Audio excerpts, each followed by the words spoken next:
Hello guys, welcome back to my channel Himani edufy. आज की जो हमारी लेक्चर सीरीज़ होने वाली है वो होने वाली है हमारी फ़िज़िकल साइंस में जो हमारा CSIR नेट JRF का एग्ज़ाम होता है या सेट होता है जो स्टेट एलिजिबिलिटी टेस्ट होता है, GATE, TIFR, BARC, DRDO, JEST, JAM, ये जितने भी एग्ज़ाम्स होते हैं ये सारे एग्ज़ाम्स को हम लोग टारगेट करते हुए स्टडी करेंगे मैथमेटिकल फ़िज़िक्स। मतलब बहुत सारे हमारे पास सब्जेक्ट होते हैं। मेन हमारा टारगेट रहेगा नेट की प्रिपरेशन और गेट की प्रिपरेशन के लिए। तो इसमें हम जो पहला सब्जेक्ट स्टडी करने वाले हैं वो है मैथमेटिकल फ़िज़िक्स। जैसे कि आपको पता है हमारे पास 9 सब्जेक्ट्स होते हैं, तो उन 9 सब्जेक्ट्स में से जो हमारा पहला सब्जेक्ट हम स्टडी करने वाले हैं वो है हमारा मैथमेटिकल फ़िज़िक्स। इसमें हमारा क्या रहेगा, सबसे पहले हम लोग कुछ यहाँ पर डिस्कशन कर लेंगे इसके बारे में। ठीक है, मैथमेटिकल फ़िज़िक्स। हम मैथमेटिकल फ़िज़िक्स में बुक्स की अगर बात करें तो हमारे पास जो बुक्स रहने वाली हैं वो ये हैं। ठीक है, या तो हम लोग, वैसे तो आपको बुक्स की ज़रूरत पड़ेगी नहीं क्योंकि मैं नोट्स इतने इनफ करवा दूँगी क्लास में। जो भी ये लेक्चर्स होंगे, अगर आपने ये बहुत अच्छे से प्रिपेयर कर लिए तो आपको इन बुक्स को पढ़ने की ज़रूरत नहीं होगी। हाँ, पर आपको अगर आप अपनी कन्वीनियंस के हिसाब से बुक्स देखनी है तो आप HK दास और मैरियन बोआस, आर्फकेन वेबर की ये जो बुक्स हैं, ये 3 बुक्स आप देख सकते हैं। ये थोड़ी इजी होती है पढ़ने के लिए, तो ये कुछ बुक्स हैं जो आप प्रेफर कर सकते हो। और मैथमेटिकल फ़िज़िक्स के हम लोग अगर सिलेबस की बात करें, ठीक है, सिलेबस की अगर हम बात करेंगे तो सबसे पहला जो हम इस पर स्टडी करेंगे वो हम पढ़ेंगे मैट्रिसेस। क्या पढ़ेंगे हम लोग? मैट्रिसेस पढ़ेंगे।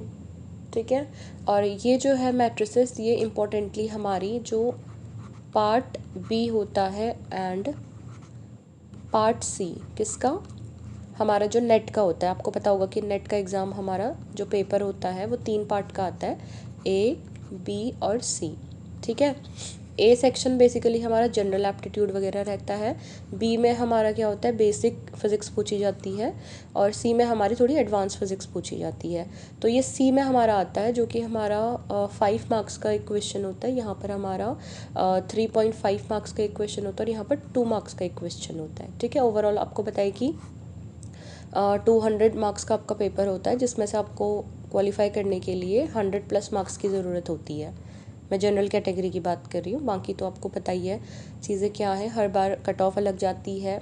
जो टॉप रैंकर्स होते हैं वो JRF के लिए एलिजिबल होते हैं, PhD में एडमिशन के लिए एलिजिबल होते हैं, और आपका असिस्टेंट प्रोफेसर के लिए एलिजिबल होते हैं अगर नेट क्वालिफाई हो जाए सिर्फ। तो बहुत सारी चीज़ें हैं। बाकी मैं चीज़ें बताकर आपका टाइम वेस्ट नहीं करूँगी क्योंकि आपको पहले से ही आई नो कि सब चीज़ें पता है इसके बारे में, और यहाँ पर आप प्रिपरेशन के लिए आए हुए हैं। तो मैं नहीं चाहती कि पहला ही लेक्चर आपका बहुत बोरिंग हो। सब चीज़, बेसिक चीज़ें सबको पता है।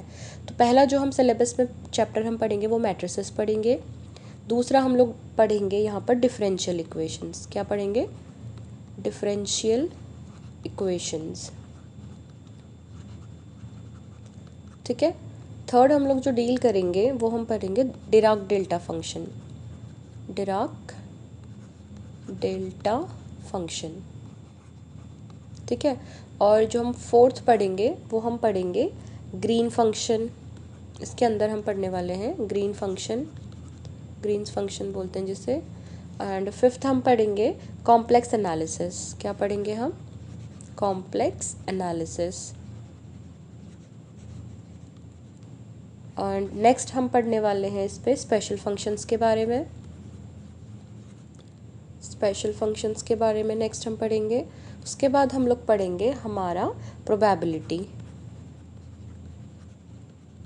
ये हम लोग मैथमेटिकल फ़िज़िक्स के सिलेबस को डिस्कस कर रहे हैं। देन उसके बाद हम यहाँ पर पढ़ने वाले हैं next Fourier series.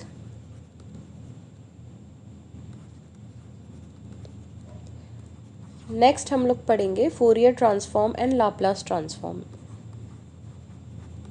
Fourier transform and Laplace transform. And the next we are going to study important है जो कि है numerical analysis. Numerical analysis.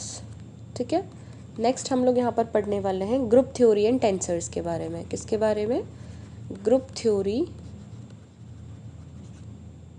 And tensors. ठीक है, फिर हम लोग देख लेंगे हमारा यहाँ पर मतलब इसी का डिफरेंशियल इक्वेशन का ही है हमारा, ये है partial differential equation. Partial differential equation, तो ये हमारा ओवरऑल क्या है, सिलेबस है मैथमेटिकल फिज़िक्स का, जो कि हमारा नेट, गेट, CSIR, इन सब चीज़ों में हमारा जितने भी आपके एग्ज़ाम्स होते हैं उन सब में हम लोग यहाँ पर स्टडी करेंगे। ठीक है, तो मूव करते हैं हमारे पहले लेक्चर ऑफ मैट्रिसेस में, जो कि हमारा CSIR, नेट, JRF। ठीक है, इसके लिए आपका होगा SET, GATE, TIFR, BARC, DRDO, JEST, JAM, जितने भी आपके एग्ज़ाम में, तो 1 सीरीज़ फॉर ऑल एग्ज़ाम्स। अगर आपने ये सीरीज़ अच्छे से कंप्लीट कर ली तो होपफुली कि आप सारे ही एग्ज़ाम्स अच्छे से क्लियर कर लोगे। तो बुक्स के बारे में मैंने यहाँ पर आपको बता दिया था। तो अब हम लोग डिस्कस करेंगे हमारा किसके बारे में, मैट्रिसेस के बारे में। तो लेक्चर 1 क्या है हमारा, मैट्रिसेस है। तो मैट्रिसेस के बारे में हम क्या पढ़ने वाले हैं कि जो हमारा ये है क्या, मैट्रिसेस, या इसको आप मैट्रिक्स भी बोलते हैं। ठीक है, मैट्रिसेस मतलब बहुत सारी मैट्रिक्स को मैट्रिसेस बोल देते हैं। ठीक है, तो मैट्रिक्स होती क्या है, इट इज़ अ स्क्वायर और रेक्टेंगुलर एरे ऑफ नंबर और फंक्शन, किसी फंक्शन का, ठीक है, या किसी नंबर का स्क्वायर या रेक्टेंगुलर अरेंजमेंट, एरे, या फिर इसको आप अरेंजमेंट भी बोल सकते हो, एरे या अरेंजमेंट। ठीक है, तो वो हमारा क्या कहलाता है, मैट्रिक्स कहलाता है। अगर हम एग्जाम्पल की बात करें, किसकी बात करें, अगर हम यहाँ पर हमारे एग्जाम्पल की बात करें, ठीक है, फॉर एन एग्जाम्पल, ये देखो हमने स्क्वायर, ये कोई स्क्वायर या कोई भी रेक्टेंगुलर एरे, ठीक है, या फिर रेक्टेंगुलर एरे या अरेंजमेंट, जैसे मान लो कि हमारे पास एलिमेंट्स है ABCD, ABCD,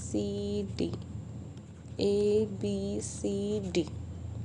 ठीक है, तो ये क्या है, बेसिकली हमारे एग्जाम्पल है। ये कोई मैट्रिक्स हो गई A, ये कोई मैट्रिक्स हो गई, इसको हमने नाम दे दिया B, इसको हमने नाम दे दिया C। ठीक है, अब यहाँ पर हम बात करते हैं कुछ टर्म्स की, जैसे टर्म्स मतलब कुछ टर्म्स की अगर हम बात करेंगे तो टर्म्स में आता है हमारा पहला टर्म है रो, दूसरा टर्म है कॉलम। ठीक है, तो ये जो होता है कंप्लीट, इसको हम अगर हम ऐसे देखेंगे नीचे की तरफ AC, तो ये क्या कहलाएंगे हमारे, ये क्या कहलाएंगे हमारे, दीज आर कॉलम्स। क्या कहलाएंगे वो, हमारे कॉलम्स। अगर हम बात करें कैसे, अगर हम बात करें ऐसे, ऐसे अगर हम देखें this one and this one, ये हमारे क्या कहलाते हैं, ठीक है, ये हमारे क्या कहलाते हैं, ये हमारी कहलाती हैं रो। ऑलराइट, ओके, किसकी बात कर रहे थे हम, इन दोनों की, ये वाला और ये वाला, AB ये और CD ये है हमारे पास रो। ये होगी रो 1, ये होगी रो 2, ये हो गया कॉलम 1, ये हो गया कॉलम 2। तो रो को हम दिखाते हैं R से, कॉलम को हम शो करते हैं C से। ठीक है, तो ये पूरा हमारा इस तरीके का कुछ भी अरेंजमेंट है जिसमें कुछ भी एलिमेंट्स हैं हमारे पास। ठीक है, तो वो हमारा क्या कहलाता है, एक मैट्रिक्स कहलाती है। इस तरह से अरेंज करना, ये हमारा इस तरह भी अरेंज हो सकता है, ये हमारा इस तरह भी अरेंज हो सकता है। तो यहाँ पर आप सिर्फ देखोगे एक कॉलम आपको नज़र आ रही है, बाकी यहाँ पर कोई भी चीज़ें एलिमेंट्स नहीं है। पर यहाँ पर देखो ये एक रो है, ये भी एक रो है, ये भी एक रो है, ये भी एक रो है, तो यहाँ पर एक कॉलम है और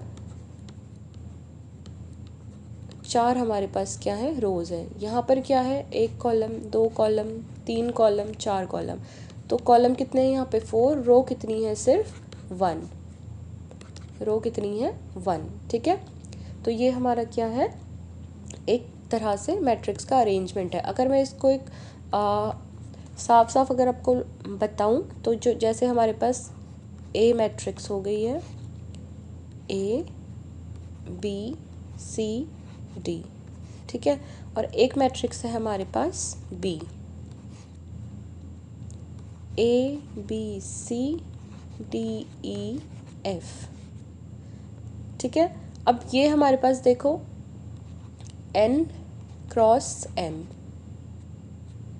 n क्रॉस m। अब यहाँ पर क्या है, n हमारा दिखाता है कितनी नंबर ऑफ रोज है, ठीक है, और m हमारा दिखाता है कि कितने नंबर ऑफ कॉलम्स हैं। अब ये जो चीज़ मैंने लिखी इसे क्या कहा जाता है, ठीक है। अच्छा, ये जानने से पहले हम लोग एक और बात जान लेते हैं कि जो हमारा ए बी सी इस तरह से जो भी चीज़ें आपको दिख रही हैं लिखी हुई, ये कहलाते हैं हमारे elements of matrix,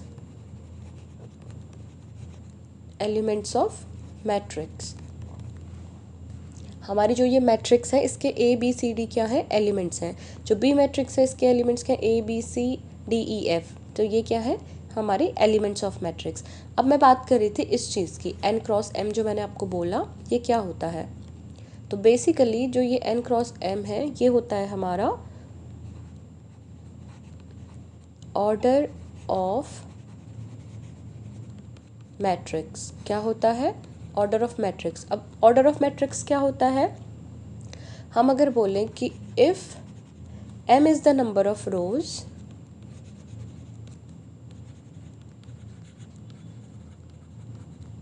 and n is the number of column,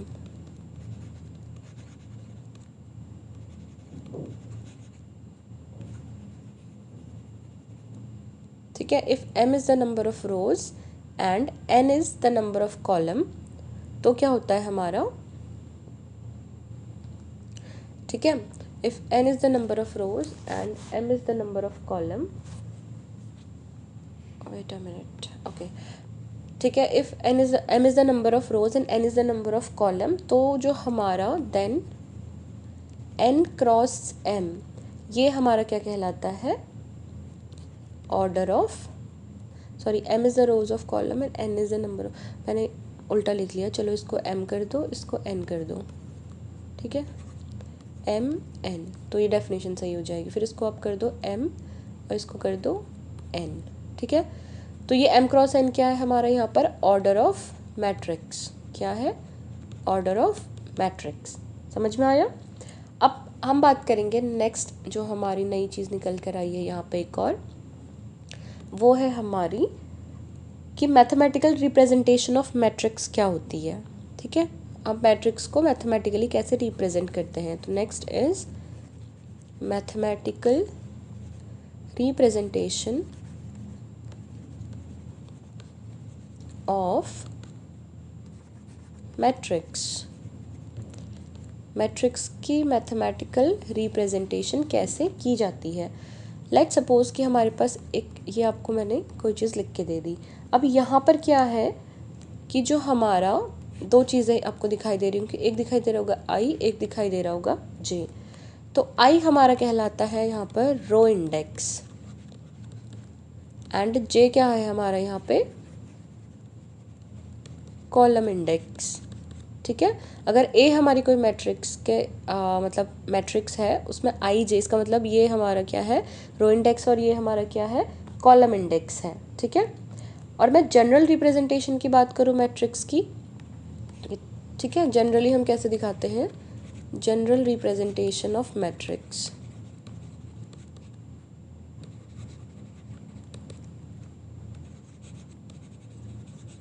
अगर मैं जनरल रिप्रेजेंटेशन की बात करूँ मैट्रिक्स की, तो कैसे दिखाएंगे हम इसे, जनरल रिप्रेजेंटेशन ऑफ मैट्रिक्स ये होती है हमारी A इक्वल्स टू, हमेशा याद रखना कि इस तरह से आपने ब्रैकेट रखना है, ये है I, ये है J, ठीक है, और ये क्या है M क्रॉस N। तो ये जो है हमारी, ये हमारी मैट्रिक्स की जनरल रिप्रेजेंटेशन है, ठीक है। अब इसमें कुछ पॉइंट्स हैं जो आपको लिखने पड़ेंगे, वो पॉइंट्स ये हैं, ठीक है। पॉइंट ये है कि जो हमारी ईच एंट्री है, ठीक है, each entry of a matrix is called element of matrix. क्या, each entry of a matrix, matrix के अंदर जितनी भी एंट्रीज हैं वो हमारी क्या कहलाती हैं, एलिमेंट ऑफ मैट्रिक्स। तो each entry of a matrix is called as element of matrix. क्या कहलाता है वो, एलिमेंट ऑफ मैट्रिक्स। एंड किससे डिनोट किया जाता है, and is denoted by small a i j. I हमारा रो इंडेक्स है और जे हमारा कॉलम इंडेक्स होता है, ठीक है। तो यहाँ पर क्या है, हेयर व्हाट, ए आई जे क्या है हमारा, रिप्रेजेंट एलिमेंट्स इन, क्या रिप्रेजेंट कर रहा है, रिप्रेजेंट्स एलिमेंट इन, कहाँ पर, आइथ रो में एंड जेथ कॉलम, ठीक है। तो ये बेसिकली पोजीशन बता रहा है, ए आई जे इसकी पोजीशन है एलिमेंट की, ये आई रो में है और जे कॉलम में है, ठीक है। जैसे लेट सपोज कि हमारे पास क्या है, एक स्क्वायर मैट्रिक्स है, ठीक है।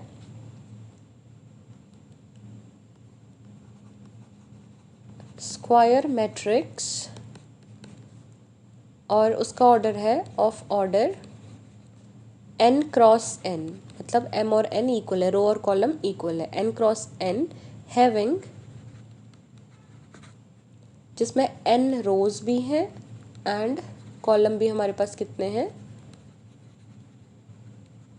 n है। तो इसको कैसे रिप्रेजेंट करेंगे हम, इस मैट्रिक्स को दिखाएंगे हम a इज इक्वल टू, मान लो कि ये हमारे पास A11 A12 A13 and so on A1n, ठीक है। हमने बहुत बड़ी मैट्रिक्स ली है जिसका ऑर्डर n क्रॉस n है। फिर इसी तरीके से A21 A22 A23 and so on A2n, ठीक है। फिर ऐसे ही A31 A32 A33 and so on A3n, ठीक है। इसी तरह से हम जाते रहेंगे AN1 AN2 AN3 and so on ANn, ठीक है। तो ये हमारी क्या बन गई है, एक n क्रॉस n की मैट्रिक्स बन गई है, ठीक है। इसका ऑर्डर क्या है, n क्रॉस n, ओके। तो ये एक हमारी स्क्वायर मैट्रिक्स है जिसका ऑर्डर क्या है, n क्रॉस n है। लेट हमारे पास एक मैट्रिक्स है, ठीक है। हम एक मैट्रिक्स कंसिडर करते हैं, लेट अ मैट्रिक्स, एक हमारे पास मैट्रिक्स है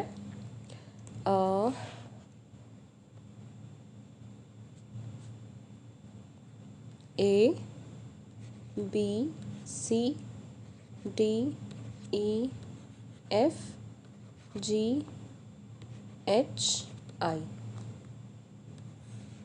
ठीक है। ये हमारे पास क्या है, एक मैट्रिक्स है। नाउ जो ये वाले एलिमेंट्स हैं जिनको मैं इस सर्कल पे, मैंने इस पे ऐसे कवर किया हुआ है, तो ये वाले जो एलिमेंट्स कहलाते हैं ये हमारे कहलाते हैं प्रिंसिपल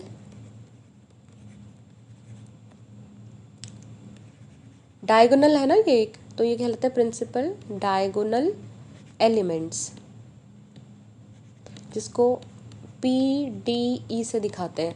अब कभी भी मैं अगर प्रिंसिपल डायगोनल एलिमेंट्स बोलूँ आगे चल के, तो आप लोगों ने समझ जाना है कि किस चीज़ की बात हो रही है, यहाँ पर कौन से एलिमेंट्स की बात हो रही है। इसीलिए स्टार्टिंग में ये सारी चीज़ें आपको बताई जा रही हैं, alright. Principal diagonal elements.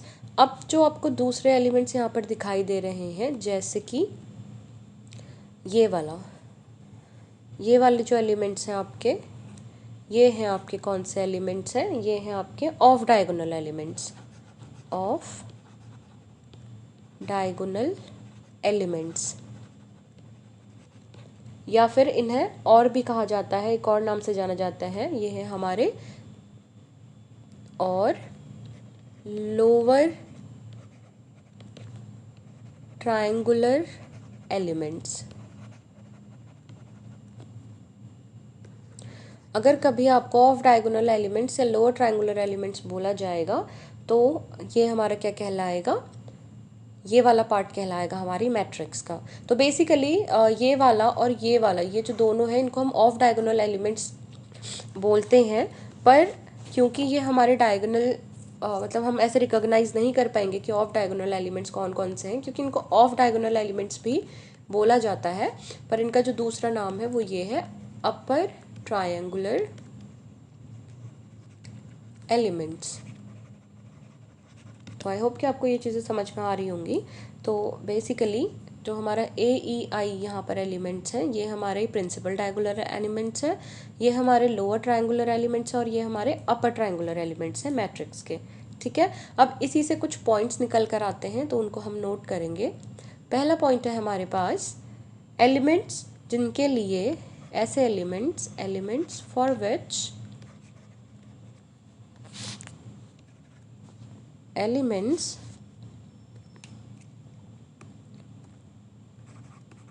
For which आपका I इक्वल टू J होगा।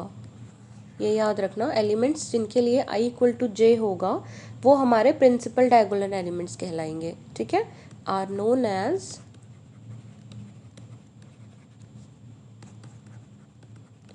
Principle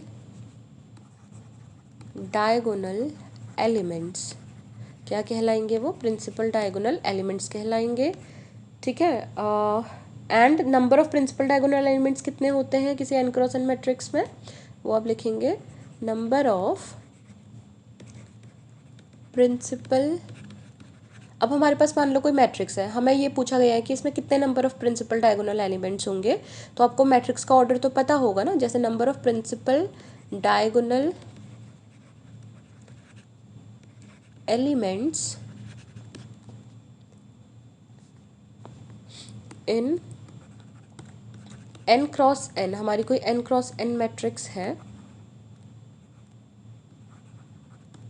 number of principal diagonal elements in n cross n matrix is n। ठीक है, तो उसमें कितने होंगे? n ही होंगे। अगर n क्रॉस n मैट्रिक्स, जैसे मैं एग्जांपल की बात करूं, मेरे पास यहाँ पर है 1 2 3 4 5 6 7 8 9, n क्रॉस n होनी चाहिए, मतलब नंबर ऑफ रो और कॉलम एक होने चाहिए।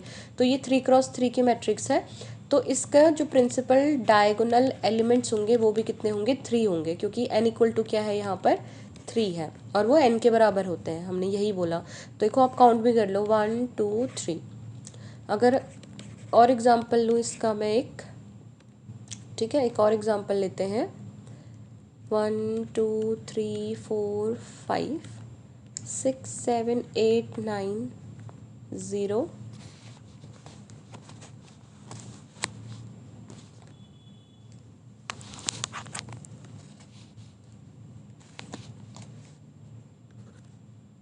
4 3 2 1 0 8 2 1 1 8 1 2 3 4 5 1 2 3 4 5 9 2 5 6 8। तो ये हमारे पास 5 क्रॉस 5 की मैट्रिक्स बन गई। तो इसका हमने बिना काउंट किए जो हमारा नंबर ऑफ PD या EE अगर हमें पूछे जाएंगे तो इसका मतलब होगा 5। तो यहाँ से भी आप काउंट करके देख सकते हो कि कितने हैं, 1 2 3 4 5। ठीक है, तो इस पॉइंट का मतलब ये था। नेक्स्ट पॉइंट हमारा क्या कहता है इसका? नेक्स्ट पॉइंट कहता है कि एलिमेंट्स जिनके लिए हमारा I जो होगा वो जैसे छोटा होगा वो हमारे कहलाएंगे अपर ट्रायंगुलर एलिमेंट्स, एंड जिनके लिए हमारा I जो होगा वो जैसे क्या होगा? बड़ा होगा, तो वो हमारे कहलाएंगे लोअर ट्रायंगुलर एलिमेंट्स। और उनके नंबर ऑफ एलिमेंट्स निकालने के लिए भी हमारे पास क्या होता है? एक फॉर्मूला होता है, तो वो हम यहाँ पर देखते हैं इस वाले पॉइंट पे। ठीक है, तो ठीक है, तो ये हमसे कहता है कि number of elements for which, क्या कहता है? एलिमेंट्स, ऐसे एलिमेंट्स फॉर विच क्या? I जो हो वो J से छोटा हो, ऐसे एलिमेंट जिनके लिए I is less than J, उनको क्या कहते हैं? आर नोन एज, क्या कहते हैं उन्हें हम? अपर ट्रायंगुलर एलिमेंट्स। क्या कहते हैं? जो मैंने अभी यहाँ पे बताया था ना आपको इस वाली स्लाइड पे, हम इसी से पॉइंट्स को पॉइंट वाइज डिस्कशन कर रहे हैं इन्हीं का। ठीक है, are known as upper triangular elements, ठीक है। एंड नंबर ऑफ, अब जैसे हमने देखा कि number of principal diagonal elements जो होते हैं वो n क्रॉस n अगर मैट्रिक्स है तो उनके लिए सेम होते हैं। तो इसी तरह से number of upper triangular elements for, याद रखना सिर्फ उनका जो ऑर्डर है वो n क्रॉस n ही होना चाहिए, मतलब नंबर ऑफ रोज और नंबर ऑफ कॉलम्स सेम होना चाहिए, तभी ये कंडीशन हमारी फॉलो होगी। For n cross n matrix will B, इसको निकालने का हमारे पास फॉर्मूला है, वो फॉर्मूला क्या है, will be n into n minus one divided by whole divided by 2। तो ये फॉर्मूला है इसका, ठीक है। और इसी तरह से हम अगर बात करें नंबर ऑफ एलिमेंट्स, ठीक है, एलिमेंट्स फॉर विच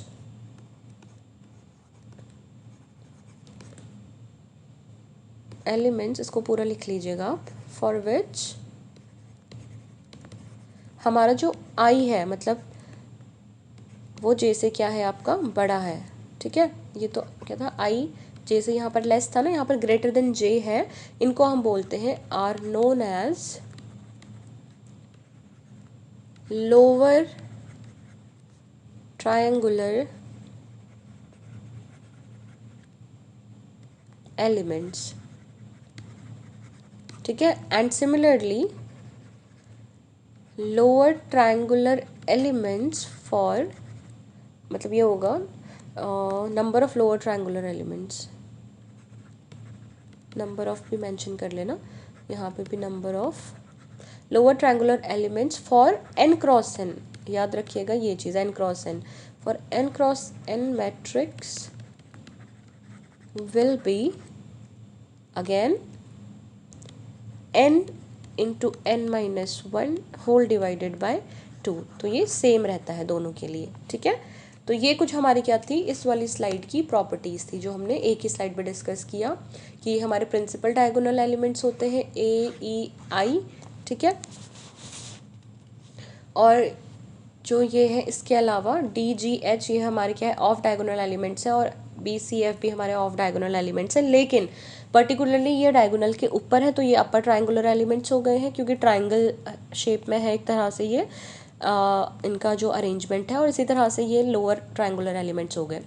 मैंने बात करी कि यहाँ पर क्या है, देखो अगर मैं इसको मेंशन करूँ 1 1 1 2 1 3 2 1 2 2 2 3 3 1 3 2 एंड 3 3, ठीक है।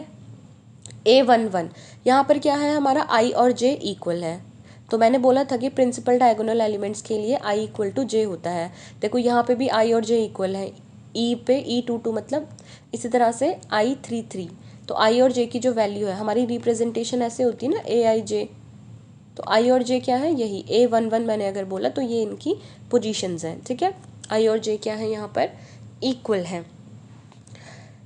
अच्छा, और एक और चीज़ यहाँ पर हमारे पास मैंने बोला कि जो हमारे अपर ट्रायंगुलर एलिमेंट्स होते हैं इनके लिए हमारा क्या होता है, आई जो होता है वो लेस देन जे होता है। देखो ये जे है, जे बड़ा है आई छोटा है, जे बड़ा है आई छोटा है, जे बड़ा है आई छोटा है, तो ये हमारे क्या है अपर ट्रायंगुलर एलिमेंट्स। लेकिन यहाँ पर देखो आई की वैल्यू बड़ी है और जे की वैल्यू छोटी है, आई की वैल्यू बड़ी है, जे की वैल्यू छोटी है, आई की वैल्यू बड़ी है, जे की वैल्यू छोटी है, तो ये हमारे क्या कहलाते हैं, लोअर ट्रायंगुलर एलिमेंट्स कहलाते हैं, ठीक है। तो ये तीन चीज़ भी इंपॉर्टेंट है यहाँ पर, यही चीज़ें बस यहाँ पर आपको पॉइंट वाइज लिखाई गई है, इन्हीं को आपने अच्छे से नोट डाउन करना है अपने नोट्स में।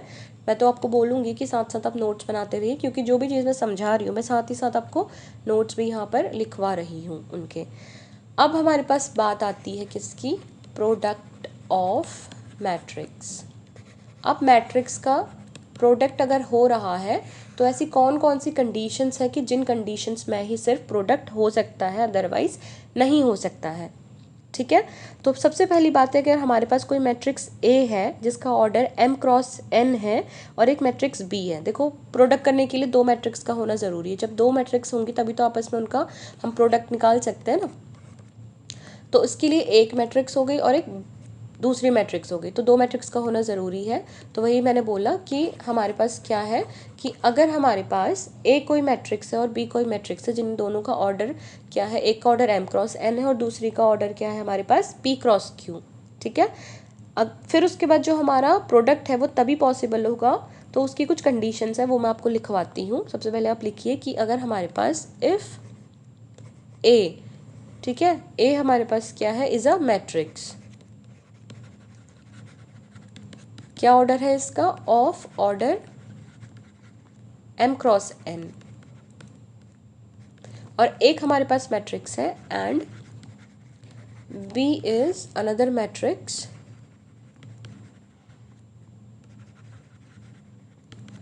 जिसका ऑर्डर क्या है, of order p cross q, ठीक है, ये हमारे पास है। अब देन हमारा ए बी हमारा तभी पॉसिबल है, A B is only possible, A B is only possible कब, व्हेन n इक्वल टू क्या होगा, p होगा, या बी ए, तब पॉसिबल होगा, only possible when q equal to m। अभी बात समझ में नहीं आई, कोई बात नहीं, हम इसको एक एग्जाम्पल से करके देखते हैं, ठीक है। लेट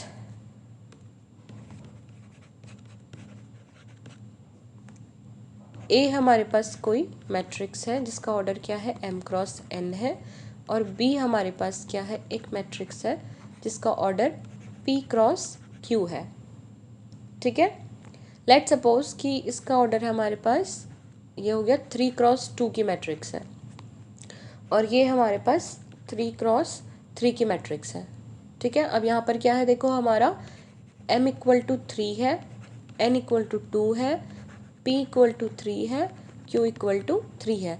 अब हमने बोला कि हमारा ए बी तभी पॉसिबल होगा जब हमारा क्या होगा, n इक्वल टू p होगा, या बी ए तभी पॉसिबल होगा, ठीक है, जब हमारा क्या होगा, q इक्वल टू m होगा। अब यहाँ पर देखो ए बी हमारा पॉसिबल नहीं होगा क्योंकि n और जो हमारा p है, क्या, जो हमारा ये n है और जो हमारा p है, ये आपस में इक्वल नहीं है, लेकिन हमारा यहाँ पर बी ए पॉसिबल हो सकता है क्योंकि m और q क्या है, इक्वल है, ठीक है, m भी 3 है और q भी 3 है, तो हमारा यहाँ पर बी ए पॉसिबल होगा। क्वेश्चन के तौर पे अगर हम इसे देखें तो हम कह सकते हैं कि देखो क्वेश्चन क्या हो सकता है यहाँ पर, जैसे मान लो कि आपको ये मैट्रिक्स दे दी है, ठीक है,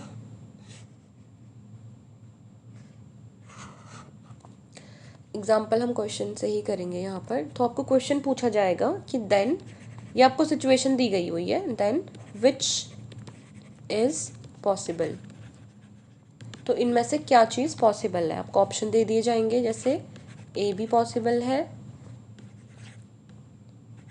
बी ए पॉसिबल है, थर्ड इज बोथ, दोनों पॉसिबल है, या फोर्थ बोथ नॉट, दोनों ही नहीं मतलब, ठीक है। तो जैसे कि आपको पता है, अभी मैंने आपको एक सिचुएशन बताई यहाँ पर कि कंडीशन क्या होती है किसी भी मैट्रिक्स के प्रोडक्ट के लिए। देखो कंडीशन वही मैंने आपको जो बताई, कंडीशन हमारी यही है, सॉल्यूशन इसका क्या है, सिंस वी नो दैट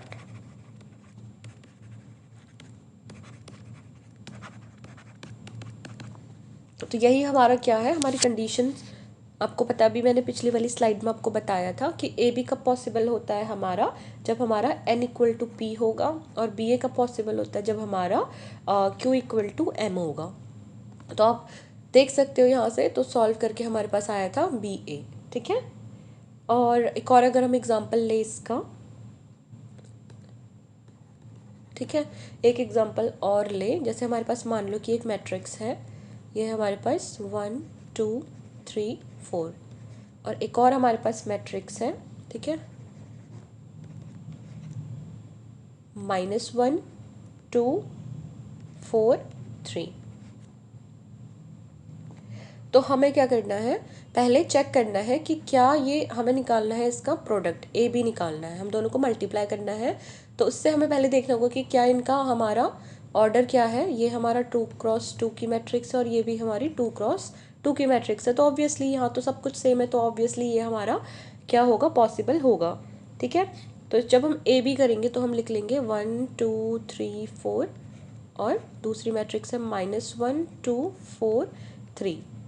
ठीक है, फिर इसको आप क्या करेंगे, आपस में मल्टीप्लाई करेंगे। ठीक है, जैसे हमारा अब मल्टीप्लाई करने का तरीका क्या होता है, वेट मैं आपको पहले इसका मल्टीप्लिकेशन सिखाती हूँ कि मैट्रिक्स कैसे मल्टीप्लाई होते हैं। लेट सपोज कि हमारे पास ये कोई मैट्रिक्स है ABCD और ये हमारे पास दूसरी मैट्रिक्स है EFGH। तो सबसे पहले हमारा क्या है,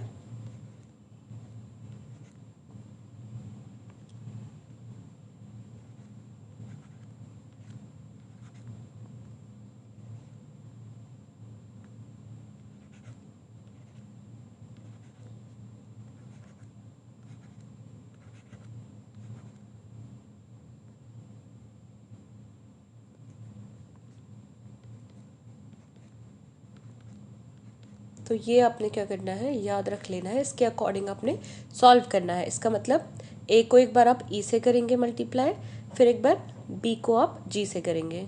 ठीक है, इनको प्लस करेंगे, फिर आप सी को ई से करेंगे, फिर डी को जी से करेंगे, फिर सिमिलरली ए को एफ से करेंगे एक बार, बी को एच से करेंगे, फिर सी को ई से करेंगे और डी को एच से करेंगे।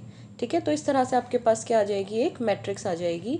इन दोनों को ऐड करके कुछ आएगा, इन दोनों को ऐड करके कुछ आएगा, इन दोनों को ऐड करके कुछ आएगा और इन दोनों को ऐड करके कुछ आएगा। तो ये हमारे पास इसका आंसर कहलाएगा। तो वही चीज़ हमने यहाँ पर अप्लाई करनी है। जैसे हमारे पास क्या था, देखो ABCD की जगह पर क्या था, 2 3 4, अगेन 1 2 3 4। ठीक है, फिर EH है ना, -1 मल्टीप्लाई करना है इसे। ठीक है, प्लस ये है आपका 4, फिर 2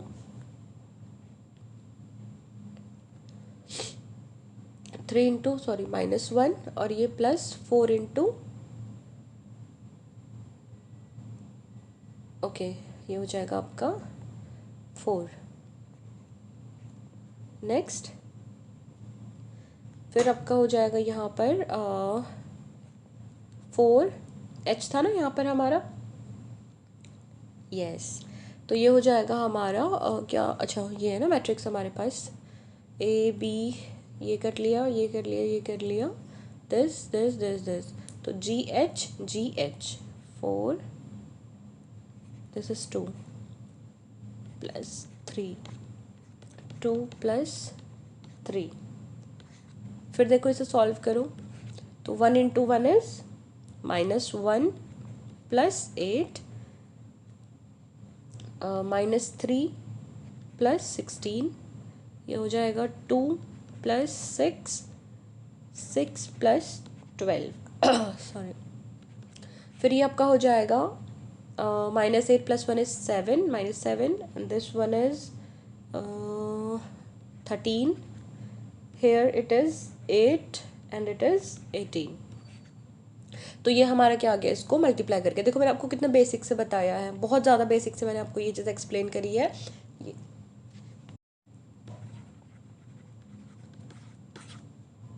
ये तरीका याद रख लेना आपका। ठीक है, तो ये हमारा क्या हो गया, हमने पहले चेक किया कि मल्टीप्लाई हो सकती है या नहीं, उसी के बाद हमने क्या किया, इसे मल्टीप्लाई किया। नेक्स्ट जो हम लोग अगले लेक्चर में पढ़ेंगे वो पढ़ेंगे टाइप्स ऑफ मैट्रिक्स। ठीक है, तो ये हम फिर भी हमारा लेक्चर नंबर 2। तो मिलते हैं नेक्स्ट वीडियो में, तब तक मैं थोड़ा अपनी तबीयत सही करने की कोशिश करूँगी, थोड़ा सा खांसी की प्रॉब्लम हो रही है अभी। तो आई होप कि आपको लेक्चर पसंद आया होगा। Thank you so much for watching.